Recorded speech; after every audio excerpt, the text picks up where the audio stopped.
कृष्ण।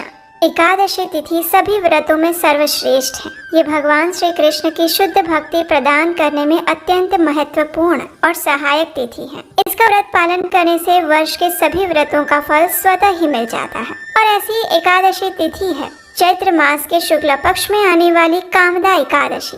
ये एकादशी अपने नाम के अनुसार ही मनुष्य की समस्त कामनाओं की पूर्ति करती है। कामदा एकादशी का पालन करने से मनुष्य हर प्रकार के भौतिक कल्मशों से मुक्त होकर अपने आध्यात्मिक जीवन में अग्रसर बनता है, भगवान श्री हरि की विशेष कृपा प्राप्त करता है। तो आइए ऐसी परम पवित्र और मंगलकारी कामदा एकादशी के उपलक्ष्य में हम एक पौराणिक कथा का श्रवण करते हैं, जिसका ध्यान पूर्वक श्रवण करने से हम आने वाली एकादशी तिथि और व्रत के लिए अपनी मानसिक और शारीरिक चेतना को तैयार कर सकते हैं। चलिए आज की कथा आरंभ करते हैं।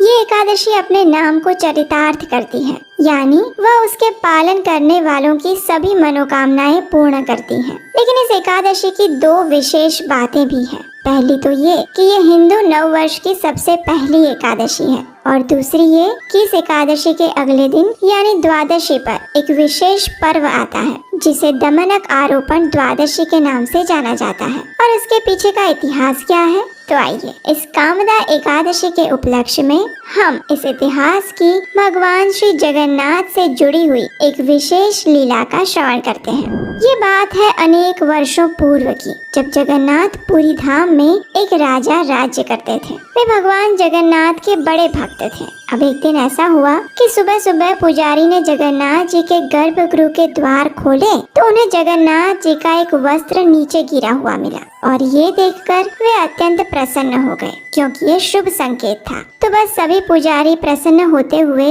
जगन्नाथ जी के इस वस्त्र की भेंट राजा को देने के लिए उत्साह पूर्वक राजा के पास पहुँचे। वहाँ जाकर देखा तो प्रातः काल में राजा चौसर खेल रहे थे। पुजारी ने प्रसन्न होते हुए राजा को जगन्नाथ जी का प्रसाद वस्त्र प्रदान किया। अब उस समय क्या हुआ कि राजा अपने दाएं हाथ से पासा फेंकने में व्यस्त थे, इसलिए उन्होंने अपने बाएं हाथ से उस वस्त्र को ले लिया, और वो भी ज्यादा उस वस्त्र की ओर ध्यान दिए बिना। अब ये देखकर पुजारी थोड़े उदास तो हो गए, लेकिन अब क्या करें, राजा के सामने वे कैसे कुछ बोल सकते थे, इसलिए चुपचाप वहाँ से चले गए। कुछ समय बाद राजा का खेल समाप्त हुआ। वे अपने कक्ष में वापस आए और अचानक उन्हें याद आया, अरे ये मैंने क्या अपराध कर दिया। मैं मूर्ख अपने खेल में इतना व्यस्त हो गया कि मैंने जगन्नाथ जी के प्रसाद वस्त्र की ओर ध्यान भी नहीं दिया और बाएं हाथ से उसका स्वीकार किया। हे प्रभु, मुझ पापी ने कितना बड़ा अपराध कर दिया। अब मैं कैसे इसका प्रायश्चित करूँगा। इस प्रकार स्वयं को दोषी मानते हुए प्रायश्चित करते हुए राजा ने खाना पीना बंद कर दिया। ना तो वे किसी से बात करते और ना ही राज्य के कार्यभार में ध्यान देते। आखिर एक सप्ताह बाद राजा ने कुछ कठोर निर्णय लिया।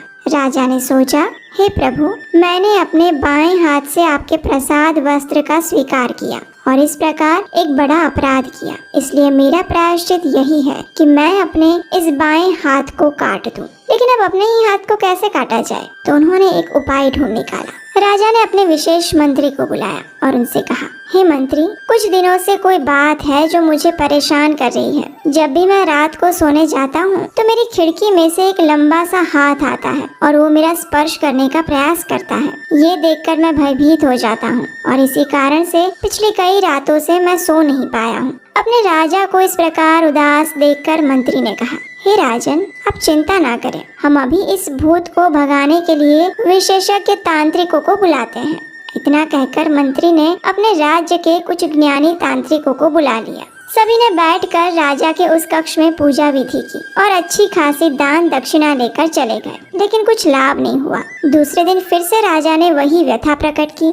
फिर मंत्री ने निर्णय लिया कि आज रात वो स्वयं राजा के कक्ष में रहेंगे और उस हाथ को काट डालेंगे। रात होते ही मंत्री राजा के कक्ष में पहरा देने लगे और राजा को किसी और कक्ष में भेज दिया। मध्य रात्रि हुई, खिड़की में से एक हाथ आया और उसे देखते ही मंत्री ने अपनी तलवार से उसे काट डाला। अगले दिन सुबह प्रसन्न होता हुआ मंत्री उस कटे हुए हाथ को लेकर राजा के पास गया और उसे ये शुभ समाचार देते हुए रात्रि की संपूर्ण घटना कह सुनाई। राजा ने भी मंत्री की प्रशंसा की और उसे पारितोषिक प्रदान किया। इतने में मंत्री ने देखा कि अरे अरे, ये क्या, राजा का बायां हाथ कटा हुआ है कहीं इसका अर्थ ये तो नहीं कि रात्रि में उसने जो हाथ काटा था वो और किसी का नहीं अपितु स्वयं राजा का था। ये सोचकर उस मंत्री के पैरों तले से जमीन खिसक गई। वो रो रो कर राजा से क्षमा मांगने लगे और प्रायश्चित करने लगे, लेकिन राजा ने उन्हें ये कहते हुए आश्वस्त किया कि वो उनकी ही इच्छा थी, क्योंकि उन्होंने जगन्नाथ जी के महाप्रसाद का अपमान किया था।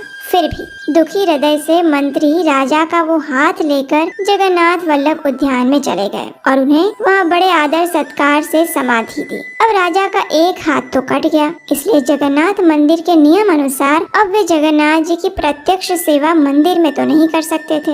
इसलिए अब वे प्रतिदिन जगन्नाथ जी के लिए उद्यान से पुष्प चुन कर आते और उससे माला बनाने की सेवा करने लगे। एक दिन पुष्प चुनते हुए उन्होंने एक बड़ा ही सुंदर और सुगंधित पुष्प देखा। उसे देखकर उन्हें अत्यंत आश्चर्य हुआ, क्योंकि आज से पहले वो यहाँ नहीं था। राजा ने इसके विषय में वहाँ के माली से पूछा, लेकिन उसे भी इस पुष्प के बारे में कोई जानकारी नहीं थी।